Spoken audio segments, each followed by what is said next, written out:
ఈ నెల 10 నుండి 18 వరకు జరగనున్న కొత్తకొండ శ్రీ వీరభద్ర స్వామి బ్రహ్మోత్సవాల జాతరను అన్ని శాఖల అధికారులు సమన్వయంతో ఏర్పాట్లను పూర్తి చేసి విజయవంతంగా నిర్వహించాలని మంత్రి పొన్నం ప్రభాకర్ అన్నారు.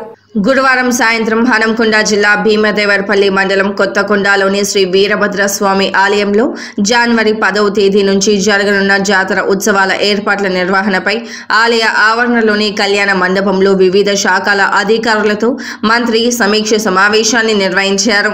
సమీక్ష సమావేశానికి ముందు ఆలయంలో మంత్రి పొన్నం ప్రభాకర్, వర్ధనపేట ఎమ్మెల్యే కేఆర్ నాగరాజు స్వామివారికి ప్రత్యేక పూజలు నిర్వహించారు. ఆలయానికి వచ్చిన మంత్రి ఎమ్మెల్యేలకు ఆలయ పూజారులు, దేవాదాయ శాఖ అధికారులు పూర్ణకుంభంతో ఘన స్వాగతం పలికారు.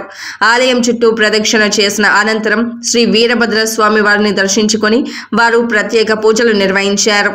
అనంతరం కళ్యాణ మండపంలో జిల్లా అదనపు కలెక్టర్ మహేందర్జీ అధ్యక్షతన నిర్వహించిన సమీక్ష సమావేశంలో మంత్రి పొన్నం ప్రభాకర్, ఎమ్మెల్యే కేఆర్ నాగరాజు, జిల్లాలోని వివిధ శాఖల అధికారులు పాల్గొన్నారు.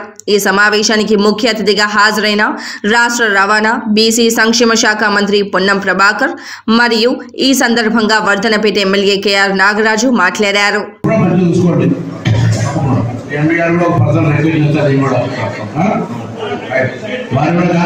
చెప్పండి ఆర్ఎన్బిఎస్సీ గారు, మీరు కూడా మీ ఎస్సీ గారు జాతరగా రమ్మనండి.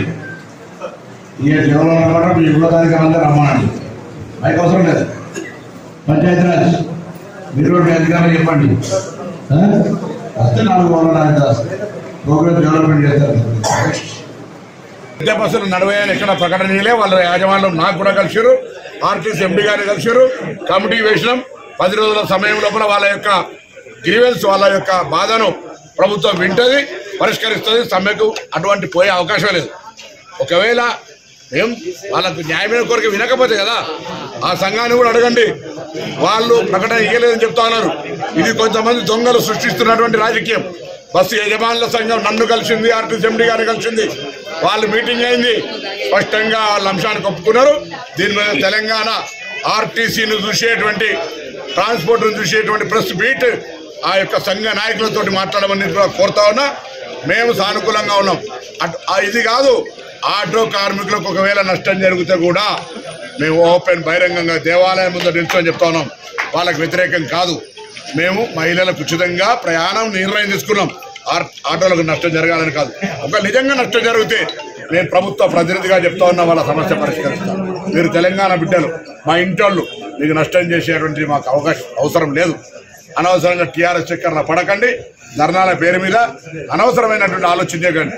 4 లక్షల లెక్క మెట్రో వచ్చింది, ఏం చేశారు? ఊలో ఓవర్ వచ్చింది, ఏం చేశారు? అరే ఇలా అనేకమైన రకాలు వస్తాయి.